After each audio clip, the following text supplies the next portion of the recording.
What's up? So this week I have a couple topics that I want to discuss. Gonna keep it nice and short, not gonna drag it out. I want to discuss mean men. And before you jump to your conclusions, I'm going to touch on the fact that there's a difference between mean and just not having it. I want to talk about men who are watching vagina that does not belong to them. I also want to discuss Arnold Schwarzenegger, possibly the stupidest gold digger in the history of mankind. Ladies who are settling just because they're lonely. And I want to touch on, when you're stuck in that friend zone, but you want it to be more, how you got stuck in that friend zone, how you might want to fix it and get out, and why I think it's not such a good idea, and what's an acceptable time to sleep with someone once you're dating them. And of course, we have to discuss the rapture. The one gone and the one coming and the one after that. So let's start. Want to give a shout out to my invisible studio audience over there. Like my studio, wood paneling, Ray, at. Anyways, so let's talk about mean men. I might catch in spirit. Yeah? I might catch the Holy Ghost talking about this topic. Tambourine. Listen. First off, let me just give it to you. There's a difference between being mean and being broke. Being broke does not mean that you are mean. Being mean means you're mean. And I'm starting to find out it's an epidemic. I don't know if it's anywhere else in the world, but in Jamaica, mean men are abundant. Now let me tell you something. I am a firm believer that a man is to court a woman. Now, fine, you have some guys who they're really and truly working. They work hard, they take the bus to work, they're saving up to buy a car. They can't afford to take you to these fancy restaurants. But there are different ways in which you can show your affection, show your interest, show that you care about somebody. And then you have the guys, and these name brand men, I'm not going to stop talking about them. You have the guys, no, don't laugh, it's serious, who have it and they are mean. Ladies, let me tell you something. A very good friend of mine once told me, watch carefully. It's when you meet these guys and they're bling bling and bling blang and they're in the Benz and they're in the Beamer and they're all around the place and Louis down to the socks and watch them. Watch a nigga. Be careful of the ones that spend money around you and the ones that don't spend it on you. They're out there. They're deceptions. Watch keenly. I'm sick and tired of these motherfuckers. I don't think you understand. And they want to sex off people, girl, children. Nasty ass. I hate it. If you don't listen. And then have the nerve to want to place on somebody gold digger status. Let me tell you something. My father sent me to a good school.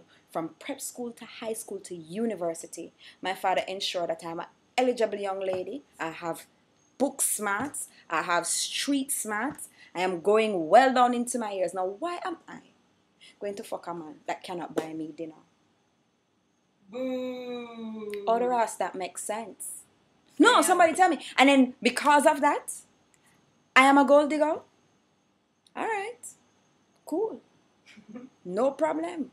Call me that all you want. Don't give a damn. I have had relationships. Well, no. I had a relationship with a guy who wasn't necessarily balling. He didn't have money. As a matter of fact, I've talked to guys who aren't balling. And they've shown in their own nice ways that they care. That they really care about me. And to me, those efforts actually stand out. When you cook dinner, say I have a rough day, you cook dinner, you make sure that everything's sorted out, or you surprise me and send me flowers. And those things don't cost a lot of money. A flower, one rose can brighten up a girl's day beyond you don't even freaking know. And then I've talked to guys who are balling. You can't get them on the phone. You don't know where they are. They don't call you. Or you're hungry. They don't feel like they must bring you lunch. Different shit like that. Because you're supposed to see the bends and you're supposed to see the bimmer and you're supposed to frighten. Vagina just open up like, nah nigga, different bitch. Moving along.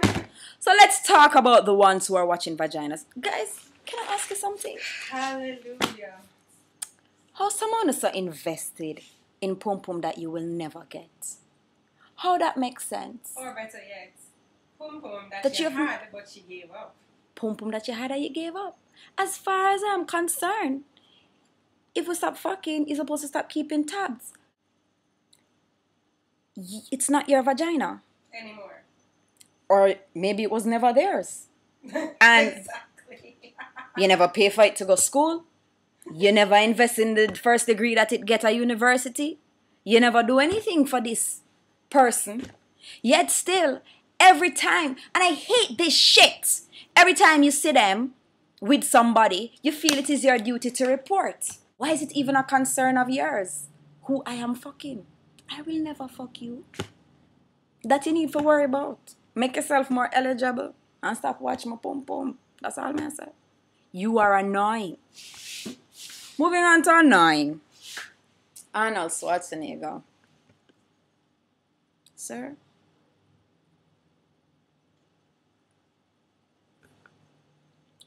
You marry a Kennedy and you give her a bun with the helper. Alright. So you fuck the helper. You breed her? So your cocky not have no sort of discretion. You just shove it in anything. Helper, gardener wife. And then the wickedest thing you do, you make the woman give the picnic to her husband as a jacket. The poor man never find out say it's not his kid till the same time the rest of the world did. Really? Yeah, he didn't know till like the week of. That's fuckery. I haven't been following. And but on the real though, we don't know what was going on in that relationship or that household. And I don't think Maria Shriver just found out. I think she always knew. There's no way my helper can be dagger and my husband for 20 years and I don't know. No, sorry, Bob. I'll bet my Lysol on it. That shit's not good. I'll know. And somebody's got to go. But that's what you get when you hire these like, young helpers, these young maids to help. No. I want a nice motherly old woman. Yeah, for come clean my house. Never mind, say some cobweb not take off of the roof and some dust might leave on the dresser. At least me know him now fuck shit. Them young, sprightly Spanish girl I been over clean. Not her blouse and skirt. Not in my cabinet. Not in my, she not cleaning my cabinet at backside. So you see these little young maids, they clean and clean until them clean out your marriage. No, sorry, Bob. Nope. No. He might have to pay $200 million. Damn. Oh, which pum pum worth that? Two. I know I was going to say it. Now I'm going to touch about this topic. I know there are a lot of people out there who are friends. A lot of times I've fallen into arguments with ex-boyfriends, Oh, there's no guy out there that just wants to be a friend. All of them want to sex you. No, that's not true, right? My male friends, right? No. None of my male friends want to sleep with me. So you think? None. None. They see me as like one of the guys. I'm serious. Right? No. Anyways, so I think the basic thing that you can do to get out of the friend zone is to just conquer your fear and be straightforward with that person, female or male, and let them know, hey, I like you more than a friend. I want to see where this can go. That's, I know. But what happens if you decide to like advance it to another stage, more than friend stage, and it doesn't work out? Like, how does that Okay, work? well, that's what I wanted to touch on. Sometimes you're there with someone and they're a great friend and they're always there for you and they're nice, and you're helping them out and you realize that you start to develop feelings and you want to take it to a friend stage.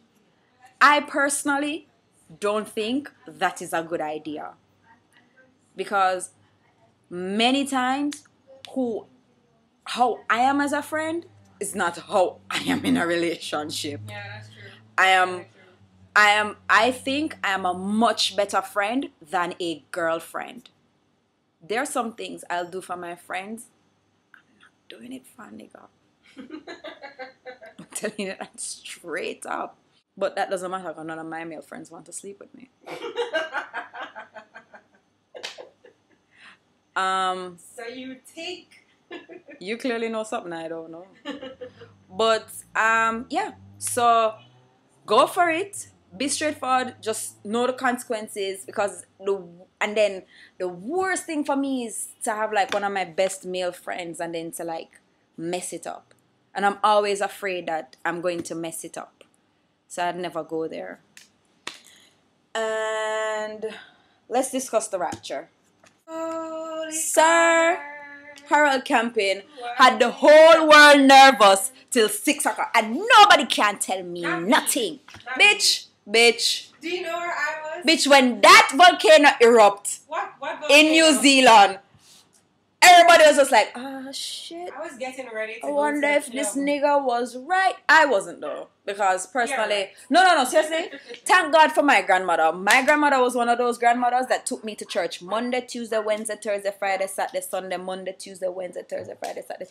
If it wasn't church practice, it was Bible study. And the Bible frankly says that nobody knows the hour nor the minute that God shall come like a thief in the night. And I don't know any thief that come on national TV until they say, look, I'm going to rob you. Except for the government.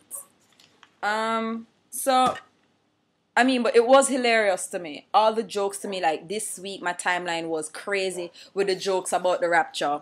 I have to give the people I follow props. I was laughing half the time. And whoever does that Twitter account, the Rapture Help Desk, you win. All the way to the bank, you win. That shit was funny. But let's talk about Harold Camping, who they asked him this week if he's gonna give back all those people. He's now worth what, $72 billion? If he's going to give back all those people who gave their life savings as donations, if he's gonna give them back the money. He said no, he didn't tell them to do that. Oh shit. Anytime when I'm ready for beat him, I want that video, because that, first of all, some of them deserve it. Them did fool. Anyways, over and out. My wine choice for this week, because everybody knows I'm a lush. I went over my friend's house and she served me. She says it's Malbec Alfredo Roca. The family reserve. It's an Argentinian red wine. Whatever, it's red wine. It's a Malbec Alfredo Roca. It's affordable. My friend Lauren says red wine is good for your vagina. So gentlemen, buy your girl some red wine, or girls, buy yourself some red wine. I just drink it so I can sleep. So go ahead. That's Alfredo Roca. And my song for the week is by Mavado featuring Laza Morgan, which is One by One. I love it. I actually like that he's switching up the sound. But anyways, peace out. Hope you like this video. Really, I don't care. It just stops the voices in my head. What? Alright, so for my next video, I need you guys to chip in, give me a feedback. What do you think is the appropriate time for someone to sleep with a person they're dating? Is it 1 month, 3 months, 5 months? Let me know. 2 weeks, 1 day, same night.